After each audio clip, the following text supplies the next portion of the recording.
Last Christmas is really evocative of music and films of the past, and yet really contemporary all at the same time. Mm-hmm. Can you talk about, what you really put into the film and Yeah, I mean, we wanted to, you kind of want to make a Christmas classic. That's always what you aim for when you're making a Christmas movie, but you wouldn't have that if you didn't have a great script. And this all started with Emma Thompson sending me a script about a year and a half ago called Last Christmas, and she said, I think we'd have fun doing this, and I read this script, and I just fall in love with it. I can't believe how wonderful it is. I mean, of course it is. It's from Emma Thompson, who won an Oscar for writing a movie already.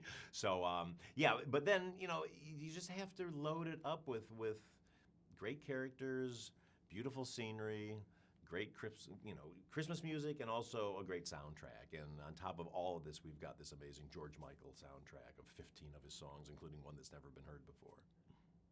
now?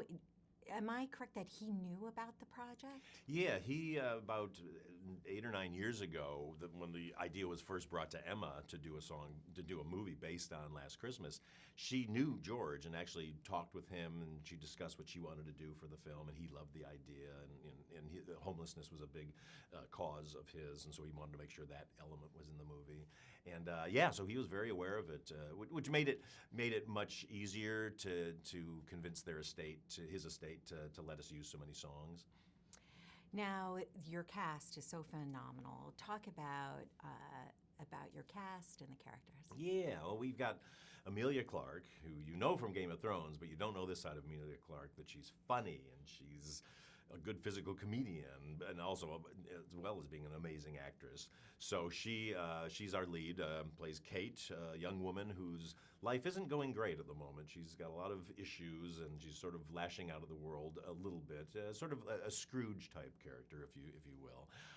And then she meets Henry Golding in the role of Tom, who's this just guy who loves life and is always telling her to look up and look around, stop looking at your phone, and just take in the world around you. And he sees something in her that she doesn't see in herself, and he just makes her a bit of a project for him to try to bring her out of her funk, if you will. And then you've got Michelle Yeoh, who plays her boss, Santa, who works at a year-round Christmas store called Yuletide Wonderful, who is very hard on Kate, Emilia's character, but also can't give up on her because she knows that there's a good person inside her.